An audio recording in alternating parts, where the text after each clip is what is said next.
Hey guys, तो स्वागत है आपका कैप्टन B2 के चैनल में, जहां आज के इस वीडियो में हम लोग बात करने वाले हैं अपने चैनल के मोस्ट अवेटेड वीडियो के बारे में, जिसका इतना इंतजार करा दिया गया कि अब किसी को इस वीडियो का इंतजार ही नहीं था। तो जो लोग मेरे चैनल में पहली बार आए हैं उन्हें मैं एक बार बता दूं कि हमारे चैनल में आपको सुपर हीरो से सुपर मोटिवेशंस के लिए 4-5 वीडियो ऑलरेडी बना दिए गए हैं रिस्पेक्टिव सुपर हीरोज के ऊपर, जिनमें से हैं Superman, Batman, Spiderman, captain America और आयरन मैन। तो इनमें से किसी का अगर आपको कोई मोटिवेशनल वीडियो देखना है तो उसका लिंक आपको डिस्क्रिप्शन और कमेंट सेक्शन में पिन मिल जाएगा। लेकिन आज के इस वीडियो के लिए हम Thor the God of thunder के बारे में बात करने वाले हैं और उनके MCU में दिखाए गए जितने भी अपीयरेंसेस हैं उनसे हम क्या सीख सकते हैं वो इस वीडियो के जरिए हम जानेंगे। मैं पहले ही कुछ बातें क्लियर कर दूं कि अगर आप थॉर की ताकत को देखकर उसके फैन बने थे तो ये वीडियो आपके लिए नहीं है। आपके लिए जो वीडियो है वो भी मैंने बनाया हुआ है, जिसमें मैंने थॉर की पावर्स को, उनकी स्ट्रेंथ को नापा है, तो आप उन्हें जाकर चेकआउट कर सकते हैं। लेकिन अगर आप थॉर की फैन इसलिए बने थे क्योंकि थॉर आपको कुछ अच्छा करने के लिए इंस्पायर करता है, थॉर से आपको कुछ इंस्पिरेशन मिलती है, तो ये वीडियो आपके लिए है। और इस वीडियो के अंदर मैंने एक दो कुछ ऐसे कवर किया है जो कि थोड़ी से क्रिटिकल है, तो मैं रिक्वेस्ट करूंगा कि आप उसका गलत मतलब ना निकालें, क्योंकि इस वीडियो के थ्रू मैं सिर्फ पॉजिटिविटी ही फैलाना चाहता हूं, कोई नेगेटिव इरादे नहीं है मेरे। तो चलिए बिना किसी स्पॉन्सर और इंट्रो के वीडियो शुरू करते हैं। तो शुरुआत करते हैं थॉर की पहली सोलो मूवी से, जहां पर हमें दिखाया जाता है कि थॉर का राज तिलक होने वाला है और उसी वक्त कुछ फ्रॉस्ट जायंट ओडिन वॉल्ट में चले जाते हैं और एक नाकामयाब कोशिश करते हैं द कास्केट ऑफ विंटर्स को लेने की। जिसके बाद जब ओडिन, थॉर और लोकी उस वॉल्ट में जाते हैं तो वहां पर थॉर कहता है कि हमें योटनहाइम पे हमला कर देना चाहिए और उन्हें सबक सिखाना चाहिए कि वो दोबारा कभी एसगार्ड में आने के बारे में सोचे भी नहीं। पर ओडिन कहता है कि तुम एक योद्धा के जैसे सोच रहे हो, और थॉर कहता है कि शुरुआत उन्होंने की। इस पर ओडिन कहते हैं कि ये एक्ट ऑफ वॉर तो है, लेकिन कुछ लोगों का वो भी नाकामयाब कोशिश। हम अपनी सिक्योरिटी को ठीक करेंगे और दोबारा ऐसा ना हो इसका पूरा प्रयास करेंगे। यहाँ पर आप देख सकते हैं कि ओडिन किस तरह जंग को टालने की कोशिश कर रहा है, और इसी से हमें ये चीज़ सीखनी चाहिए कि आजकल एक बहुत ही कॉमन ट्रेंड सा कहें या फिर डर्टी पॉलिटिक्स टाइप का चीज़ होता है कि दो कम्युनिटी के बीच में अगर दरार लानी हो तो वो एक पर्टिकुलर कम्युनिटी के जो बुरे लोग हैं उन पे टारगेट करके ये दिखाते हैं कि इस पर्टिकुलर कम्युनिटी के लोग ने बुरा किया है, जबकि उन्हें ये दिखाना चाहिए कि इस इंसान ने बुरा किया है। वो इंसान भले इस पर्टिकुलर कम्युनिटी से बिलोंग करता है, लेकिन ऐसा कभी भी नहीं हो सकता है कि कोई भी कम्युनिटी अपने बंदों को ये सिखाए कि वो अमन शांति को ब्रेक करे। अगर कोई बंदा क्राइम करता है तो उसके वो खुद जिम्मेदार होता है, ना कि उसकी कम्युनिटी। इस चीज को हम अपने फैन वॉर्स में भी देख सकते हैं, जहां पर कोई बंदा अपने फेवरेट सुपर हीरो को एकदम टॉप नॉच दिखाने के चक्कर में दूसरों को भला बुरा कह देता है, जो कि ये दर्शाता है कि उसके अंदर दूसरे कैरेक्टर के प्रति कोई रेस्पेक्ट है ही नहीं। थॉर इतना पावरफुल कैरेक्टर हो के भी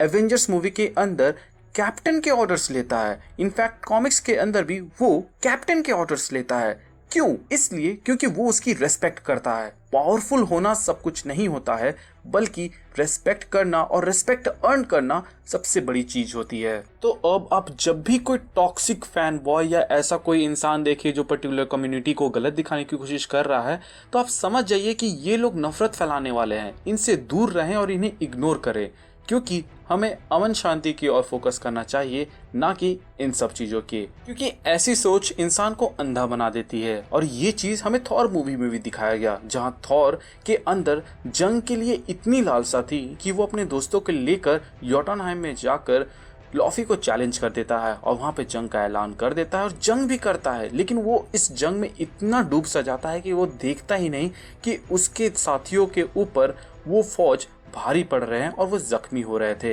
इनफैक्ट अगर ओडिन वहां नहीं आता तो इसके परिणाम क्या होते कोई सोच भी नहीं सकता। ओडिन आकर भी वहां पर शांति की बात करता है, जबकि लॉफी बोलता है कि तुम्हारे बेटे ने शुरुआत किया है जंग की और जंग होके रहेगी। लेकिन ओडिन वहां उसे अवॉइड करके चला जाता है, जिसके बाद से वो थॉर को सबक सिखाने के लिए उससे उसके सारे पावर्स और टाइटल्स ले लेते हैं। एंड अर्थ पे फेंक देते हैं, लेकिन अर्थ जाने के बाद भी उसकी अकड़ नहीं टूटती है। और ये चीज़ आप इन सीन से समझ सकते हैं जहाँ पे वो हॉस्पिटल पे रेजिस्ट करने की कोशिश करता है और वहाँ पे जो शील्ड के गार्ड्स रहते हैं उनसे भी वो घमंड के साथ डील करता है, लेकिन वहाँ पर वो किसी तरह उनसे निपट लेता है। लेकिन जब वो म्योनिर को नहीं उठा पाता है तब वो टूट सा जाता है और उसके बाद से जैसे ही लोकी उसे बताता है कि ओडिन नहीं रहे, जो कि झूठ रहता है, वो अंदर से पूरा बिखर सा जाता है।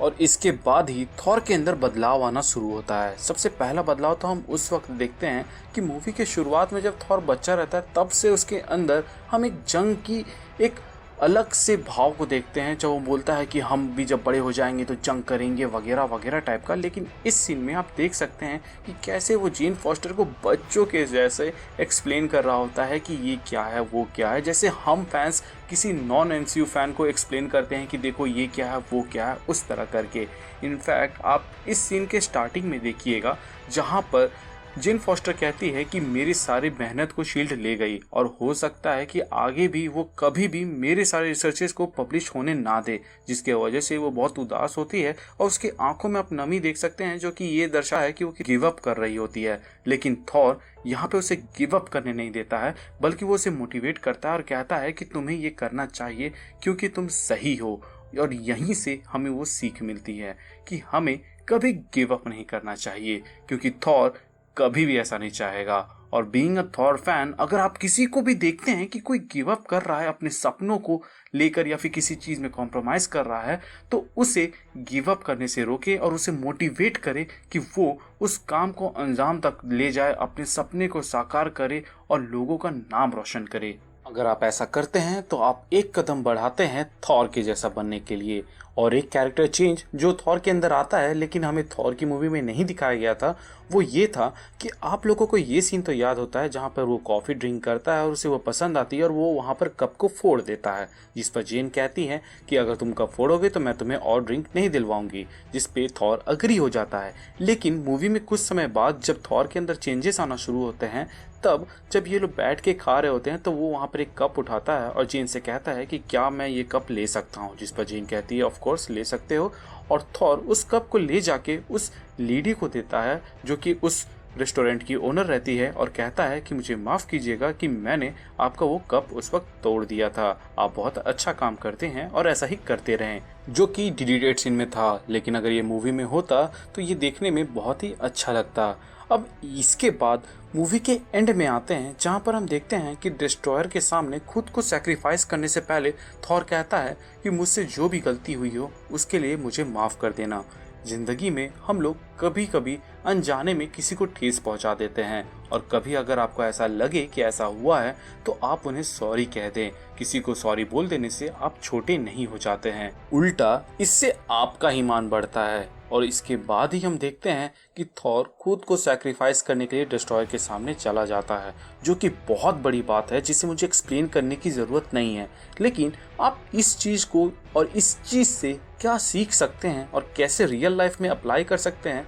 इसके बारे में मैं आपको थोड़ा सा आइडिया दे सकता हूँ। असल ज़िंदगी में जो सबसे ज़्यादा मायने रखता है वो है आपका समय और पैसा। और आज के समय में तो लोग इतने बिजी हो गए हैं कि अपने फैमिली मेम्बर्स को ही टाइम नहीं दे पाते हैं। तो इफ़ पॉसिबल तो सबसे पहले आप अपने फैमिली मेम्बर्स को ही टाइम दें। इसके अलावा अगर आपके पास ज़रूरत से ज़्यादा पैसे हों तो आप उसे किसी एनजीओ में डोनेट कर दें ताकि उससे वो बाकी लोगों का भला कर सके। और अगर आपके पास इतना पैसा नहीं है कि आप कहीं डोनेट कर सकें तो आप खुद वॉलंटियर बन जाएं और एनजीओ को थोड़ी सी सहायता करें और लोगों की मदद करने के लिए अपना थोड़ा सा समय तो ज़रूर दें। ऐसा मैं इसलिए कह रहा हूँ क्योंकि आप भले ही एटलीस्ट एक पंखे के नीचे बैठ के छत के नीचे आराम से इस वीडियो को देख रहे होंगे, लेकिन दुनिया में क्या इंडिया में से कई लोग हैं जिन्हें ढंग से 2 वक्त का खाना भी नहीं मिलता है, लेकिन आपकी थोड़ी सी मदद से शायद उन्हें वो मिल जाए। मैं फिर से रिपीट कर दूं, इफ़ पॉसिबल ऐसा अपनी ज़िंदगी में एटलीस्ट 1-2 बार तो ज़रूर ही करें। इतना सब कुछ इस थॉर मूवी में थॉर सीखने के बाद भी मूवी के एंड में बोलता है कि मुझे बहुत कुछ सीखना बाकी है और अभी वो राजगद्दी के लिए रेडी नहीं हुआ है। बात करें एवेंजर्स मूवी की, तो उस मूवी के स्टार्टिंग में ही हम देखते हैं कि जब थॉर लोकी से बात कर रहा होता है तो वो उससे पूछता है कि क्या तुम इन लोगों को अपने से नीचे समझते हो, जिस पे लोकी कहता है हाँ, और फिर थॉर कहता है कि तब तो तुम्हें राजगद्दी बिल्कुल भी रास नहीं आएगी, क्योंकि यहाँ पर वो थॉर 1 में जो सीखे हुए सबक हैं उन चीज़ों को यहाँ अप्लाई कर रहा था। लेकिन इसके तुरंत बाद ही हम देखते हैं कि उस पे आयरन मैन हमला कर देता है, जिसके बाद उन दोनों के बीच में एक छोटी सी फाइट होती है, जिसे रोकने के लिए कैप्टन वहाँ बीच में आते हैं और कहते हैं कि अगर तुम ये कहना चाहते हो कि तुम हमारे साथ हो तो हथौड़े को नीचे रख दो, जिस पे थॉर नहीं मानता है और वो हमला कर देता है, जो कि ये दर्शाता है कि अभी भी थॉर के अंदर पेशेंस की कमी है। और थॉर 1 के मूवी के एंड में जो उसने कहा था कि उसे अभी भी बहुत कुछ सीखना है, वो सारी बातें यहाँ निखर के आ रही थी। इसके बाद जब माइंड स्टोन का असर उसके ऊपर होता है तब भी वो ह्यूमंस को बचकाने कह देता है। लेकिन मूवी के एंड आते आते तक थॉर अपना सबक सीख लेता है, और जब इस बार आयरन मैन कहते हैं हुकुम कैप्टन, और कैप्टन अपने ऑर्डर्स देते हैं, तो इस बार थॉर उसकी बात को मान लेता है, जो कि ये दर्शाता है कि उसके अंदर भी वो बदलाव आ गया है। अब उसके अंदर कैप्टन के प्रति कोई नफरत या गुस्सा नहीं बल्कि रेस्पेक्ट है, और इसीलिए वो उसकी बातों को वहां पर फॉलो करते हैं। अब हम बात करें थॉर 2 द डार्क वर्ल्ड की, जो कि मेनली फोकस्ड थी थॉर के लव इंटरेस्ट और लॉस को लेकर, जिस पे शुरुआत में ही ओडिन वार्निंग दे रहे होते हैं कि तुम्हें 9 रियासतों में फोकस करना चाहिए, ना कि किसी एक पर। और इसके कुछ समय बाद ही जब वहाँ पे सेलिब्रेशन चल रहा होता है तब तो लेडी सिर्फ भी डायरेक्ट कहती है कि आप 9 रियासतों के राजा बनने वाले हैं, आपको 9 रियासतों पे ध्यान देना चाहिए, ना कि सिर्फ एक दुनिया में, जिसे थॉर काइंड ऑफ इग्नोर सा कर देता है। क्योंकि लेकिन मूवी का एंड आते आते तक उसे इस बात का एहसास हो जाता है कि उसे सिर्फ एक इंसान पे नहीं बल्कि 9 रियासतों में नज़र रखना है और उसकी रखवाली करनी है। लेकिन वो इस चीज़ में नाकाम होता है, जिसके प्रायश्चित के तौर पे वो अपना राजगद्दी को त्याग देता है और कहता है कि हम एक सेवक बन के ही इसे सर्व करेंगे। इसके अलावा वो म्योनिर तक को देने को राजी होता है, लेकिन वहाँ पर ओडिन की जगह लोकी रहता है, इसीलिए वो उसे नहीं लेता है। और इसके बाद से हम देखते हैं कि वो वहाँ से चला जाता है, लेकिन जाने से पहले वो कहता है कि मैं एक अच्छा राजा होने से बेहतर एक अच्छा इंसान होना चाहूँगा। अब यहाँ पर ये जो अच्छा इंसान यानी कि ये गुड पर्सन वाला जो रेफरेंस है, आप इस चीज़ को समझिए कि यही वो गुण रहता है जिसे देख के डॉक्टर अर्स्काइन स्टीव रॉजर्स को चूज़ करते हैं सुपर सीरम देने के लिए। तो अगर आपको थॉर के जैसा बनना है तो आपको भी एक अच्छा इंसान बनना होगा। जिसके बाद से हम थॉर को कभी भी अपने लव इंटरेस्ट के वजह से अपने काम से डाइवर्ट होते हुए नहीं देखते हैं। In fact Avengers Age of Ultron में तो वो सबसे पहली बार हैमर से कुछ बिल्ड करता है, जिसके बारे में अगर आपको याद हो तो थॉर 1 मूवी में ही जब उसका राज तिलक हो रहा होता है तभी वहाँ पर ओडिन कहते हैं कि तुम्हारे पास जो वेपन है वो एक वेपन है डिस्ट्रॉय करने के लिए या फिर बिल्ड करने के लिए। लेकिन एज ऑफ अल्ट्रॉन से पहले तक हम कभी भी म्योनिर से कोई भी चीज़ बिल्ड होते हुए नहीं देखते हैं, लेकिन एज ऑफ अल्ट्रॉन के अंदर हम देखते हैं कि थॉर उस म्योनिर की मदद से विजन को जिंदगी देता है। अब थॉर रैग्नारॉक मूवी की बात करें तो उस मूवी के अंदर हमें दिखाया जाता है कि थॉर पहले अपने पिता को खोता है, फिर म्योनिर को खोता है, और उसके बाद से वो एसगार्ड तक को खो देता है। और हमें फिर पता चलता है कि एसगार्ड की ओरिजिन वो नहीं है जो हम आज तक सोचते आ रहे थे। हमें पता चलता है कि एसगार्ड की ओरिजिन काइंड ऑफ ब्रिटिशर्स लोग के जैसे हैं, कि ब्रिटिशर्स जिस तरह दूसरे कंट्रीज़ को इन्वेड करके उनका सोना, उनका वैल्यूएबल थिंग ले लेते थे, उसी तरह एसगार्ड में भी ओडिन और हेला दोनों मिल के दूसरे प्लैनेट्स जाते थे, उन्हें इन्वेड करते थे और उनकी वैल्यूएबल चीज़ों को लाकर इस एसगार्ड को बिल्डअप किया है। अब जिस एसगार्ड की न्यू ही खून खराबा से बनी हुई है उसका मिट जाना ही सही था, इसलिए इस मूवी में उसका अंत दिखा दिया गया ताकि थॉर इसकी नई शुरुआत कर सके और एक नया न्यू रख सके एसगार्ड के लिए। और क्योंकि हमें इसी मूवी के अंदर पता चला है कि एसगार्ड कोई जगह नहीं बल्कि एसगार्ड वहाँ के रहने वाले लोग हैं,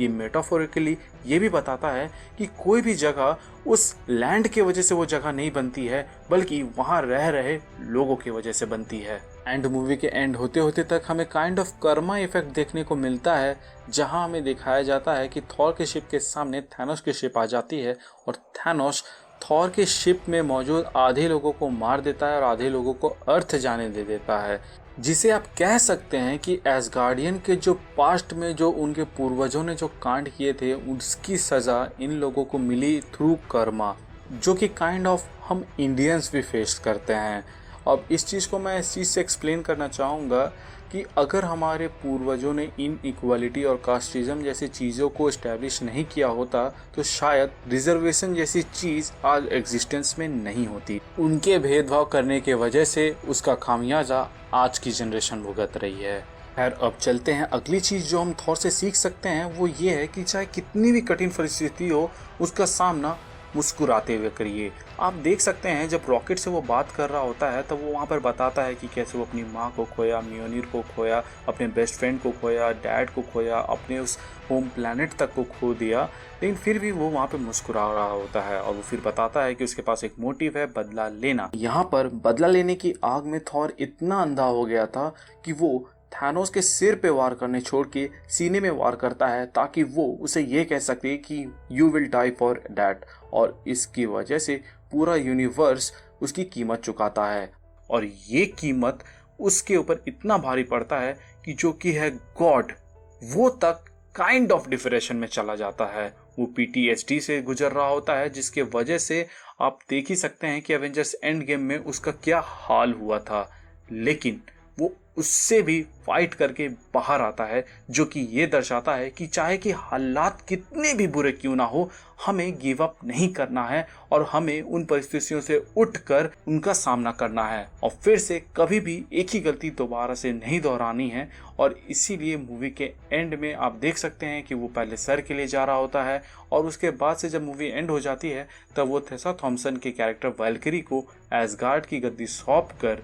वो बनने निकल पड़ता है जो वो बनना चाहता है, ना कि वो जो लोग उससे उम्मीद करते हैं कि वो बने। और इससे आप यही चीज़ सीख सकते हैं कि हमें वो बनना है जो हम चाहते हैं, ना कि वो जो लोग चाहते हैं। क्योंकि आप औरों को खुश करते करते अपनी पूरी ज़िंदगी गुजार दीजिएगा लेकिन आप कभी उन्हें सेटिस्फाई कर ही नहीं पाइएगा। फॉर एग्जाम्पल, अगर आप एक मैच में हैं और अपनी टीम का बेस्ट परफॉर्मेंस देख के आप सबके चहीते बन जाते हैं तो वहीं ओपोनेंट के लिए आप सबसे बड़ी सिरदर्द बनते हैं। वैसे तो थॉर की मूवी से अभी भी बहुत सारी चीज़ें सीखी जा सकती है, लेकिन इस वीडियो को मैं यहीं पे एंड करना चाहूँगा क्योंकि ये वीडियो ऑलरेडी बहुत लंबी हो चुकी है और मैं इस वीडियो को एंड करना चाहूँगा थॉर के one of the very coolest line, जिसमें वो ये कहता है कि मैं मुसीबतों से दूर भागता नहीं बल्कि उनसे भिड़ता हूँ, क्योंकि that's what heroes. So guys, आज के लिए बस इतना ही। तो गाइज़, आप थॉर से क्या सीखते हैं या फिर क्या सीखे हैं मुझे कमेंट सेक्शन के ज़रिए ज़रूर बताएं, और आपका उसका फेवरेट लाइन कौन सा है। अगर आपने इस वीडियो को यहाँ तक देख लिया है और अगर आप ऐसी ही वीडियो